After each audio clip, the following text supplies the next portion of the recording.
Hello everyone, म पुनम चौधरी। हामी एक्सेसको class सुरु गरेको छौँ र हामी आज एक्सेसमा चाहिँ सिम्पल टेबल बनाउन सिक्दैछौँ। र कसरी बनाइन्छ टेबल, लागौँ कम्प्युटर स्क्रिनतर्फ।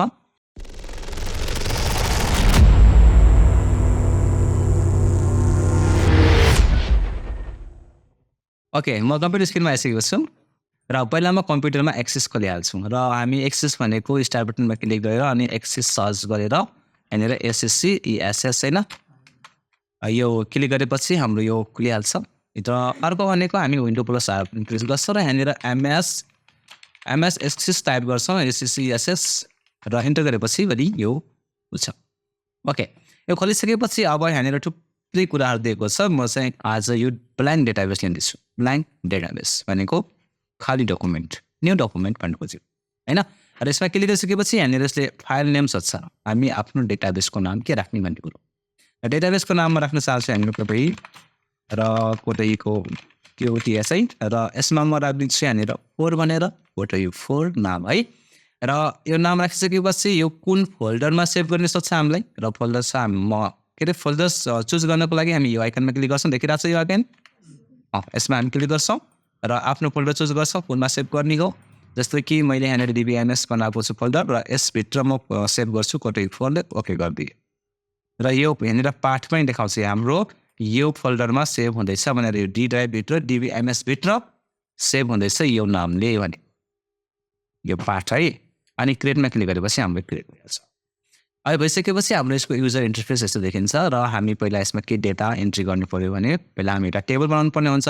र त्यो टेबल बनाउनको लागि पहिला हामी डिजाइन गर्नुपर्ने हुन्छ त्यो टेबललाई। डिजाइन गर्नको लागि हामी यो भ्यू अप्सन यहाँबाट छ यो भ्यूबाट यसमा क्लिक गरेर हामी यो डिजाइन भ्यूमा जानुपर्ने हुन्छ यस्तै।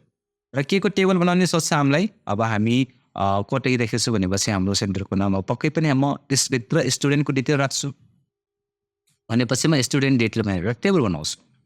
हामी अरू कामको लागि हो भने अरू कामको लागि बनाउन सक्छौँ होइन। जस्तै स्कुलको लागि हो भने पनि हामी त्यही राख्न सक्यौँ स्टुडेन्ट डिटेल।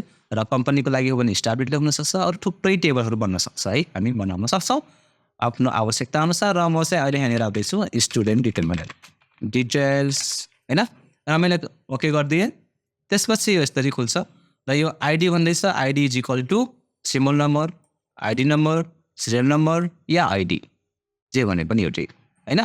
र यसमा डेटा टाइप दिएको छैन, डेटा टाइप थुप्रै छ र यसको डेटा टाइप यहाँनिर auto number automatic by default save के अरे यो चुज भएको हुन्छ बाई अटो नम्बर। र अटो नम्बर भनेको हामी इन्ट्री गर्दै गएपछि 1 2 3 4 अटोमेटिकली आउँदै जान्छ, हामीले लेख्न पर्ने आवश्यक हुँदैन। त्यसैले अटो नम्बर बाई डिफल्टमा एडिटिभ्सले छोडिदिए। र अब यसपछि स्टुडेन्टको डिटेल हामी यो टेबल बनाउँदैछौँ भनेपछि यो भनेको फिल्ड हो र फिल्ड अन्तर्गत हामीलाई नेम चाहिने हुन्छ। Name, first name, middle name के अरे first name middle name last name राखेर बनाइने हुन्छ या फुल नेम डाइरेक्टली लेखिने हुन्छ यहाँनिर होइन। यसरी सिधै फुल नेम यहाँनिर फुल नेम भनेर। त्यसपछि यहाँनिर अब यो डेटा टाइप यो जुन नेम छ यो नेम हामी कसरी टाइप गर्छौँ होइन। यो नेम हामी कसरी टाइप गर्छौँ त, अक्षरमा टाइप गर्छौँ कि अङ्कमा टाइप गर्छौँ कि सिम्बलमा टाइप गर्छौँ, केमा टाइप गर्छौँ, अक्षरमा हो कि नै, क्यारेक्टरमा, टेक्स्टमा हो। त्यो डेटा टाइप केमा टाइप गर्ने भने यहाँनिर चुज गर्ने हो के। टेक्स्ट भनेको सर्ट टेक्स्ट, मेमो भनेको लङ टेक्स्ट होइन। यसमा थोरै अक्षर अर्थ छ, यसमा धेरै अक्षर अर्थ छ भनेर बुझौँ सिम्पल भाषामा। र यो दुईवटा भनेको अल्फा न्युमेरिक डेटा टाइप हो। यसमा हामी नम्बर पनि टेक्स्ट पनि दुइटै टाइप गर्न सक्छौँ। र नम्बर भनेको नम्बर मात्र इन्ट्री हुन्छ, डेट एन्ड टाइम भनेको डेट एन्ड टाइम मात्र इन्ट्री हुन्छ, करेन्सी भनेको करेन्सी मात्रै होइन। अटो नम्बर भनेको म अघि भनिसकेँ। र एस नो भनेको एस नो भइहाल्यो टिक लगाउनेवाला एस या नो मात्रै। अथवा ओएलई अनि अर्को छ ओएलई अब्जेक्ट अनि हाइपर लिङ्क गर्नु पऱ्यो भने एट्याचमेन्ट, कुनै एट्याचमेन्ट लगाउनु पऱ्यो भने डुक्टु बजार हामी बिस्तारै सिक्दै जान्छौँ यसलाई।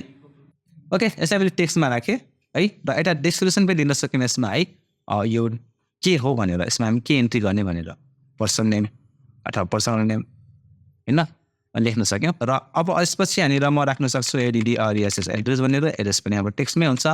त्यस्तै गरी यहाँनिर म राख्न सक्छु DOB भनेको डेट अफ बर्थ जुन कि हाम्रो डेट एन्ड टाइममा हुन्छ। DDY मात्र यो सेलेक्ट गरिहाल्छ अटोमेटिकली है। त्यसपछि यहाँनिर म राख्दैछु यहाँनिर अर्को भनेको फोन नम्बर पिएच यहाँनिर फोन नम्बर होइन। र फोन नम्बर टेक्स्टमै राख्ने, नम्बरमा नराख्ने है। नम्बरमा राखेपछि के हुन्छ भनेपछि यसले नम्बर भनेको 9वटा मात्रै हुन्छ, 9वटा मात्रै इन्ट्री हुन्छ र हाम्रो फोन नम्बर 10वटा आउँछ। 10वटा यसमा एन्ट्री हुँदैन त्यसैले टेक्स्ट राख्ने यो भनेको अल्फान्यूमेरिक डेटा टाइप मैले अघि नै भनिसकेँ है अनि टेक्स्टमा राख्ने अनि यसपछि अर्को राख्न सक्छौँ हामी यहाँनिर कोर्स युआर एस कोर्स र कोर्स पनि टेक्स्टमै हुन्छ त्यसपछि यहाँनिर अर्को राख्न सक्छौँ हामी के इमेल आइडी हैन र इमेल आइडी चाहिँ हामी राख्छौँ हाइपरलिङ्कमा त्यो क्लिक गरेपछि इमेल खुलोस् न डाइरेक्टली हाइपरलिङ्क त्यसपछि अर्को हामी यहाँनिर राख्न सक्छौँ फादर्स नेम र फादर्स नेम टेक्स्टमै हुन्छ त्यसपछि अर्को हामी राख्न सक्छौँ फोटो भनेर र फोटोको लागि चाहिँ एट्याचमेन्ट लिने है यहाँबाट यो एट्याचमेन्ट किताबमा ओएलई अब्जेक्ट आइरहेको छ अरू कुनै अब्जेक्ट हैन तर हामी चाहिँ एट्याचमेन्टमा राख्ने ओएलईमा राखेपछि हामीले प्रब्लम आउँछ त्यसैले एट्याचमेन्टमा राख्ने यसले एट्याचमेन्ट र यति गरिसकेपछि अब हामी भ्यूमा गएर डेटासेट भ्यूमा जाने र यसलाई यस गरेर यो आइडी जुन न्यू भन्दैछ यसलाई हामी यसमा क्लिक गर्ने हो डाइरेक्टली र यसमा हामी नाम टाइप गर्छौँ स्टुडेन्टको जस्तै राम शर्मा हामी नाम टाइप गर्दै र यो नाम टाइप गर्ने बित्तिकै यहाँनिर 1 लेखेर अटोमेटिकली आउँछ किनभने हामी यसलाई केमा राखेको छौँ अटो नम्बरमा राखेको छौँ त्यसैले है यहाँनिर एड्रेस राख्नु पऱ्यो एड्रेसको लागि चाहिँ मैले राखिदिएँ त्यसपछि डेट अफ बर्थ आफै टाइप गर्ने हुन्छ या भने यसमा क्लिक गरेर यहाँबाट चुज गर्ने हुन्छ त्यसरी फोन नम्बर राख्नु पऱ्यो यहाँनिर फोन नम्बर के हो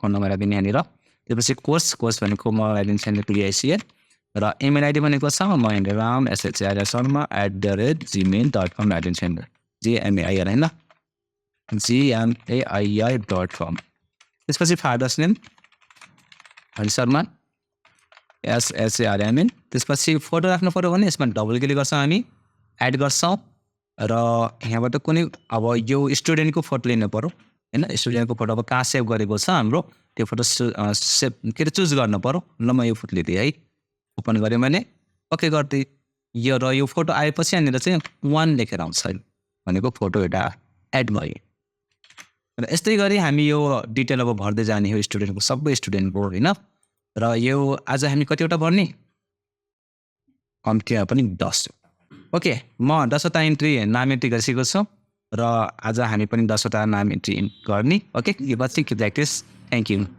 सब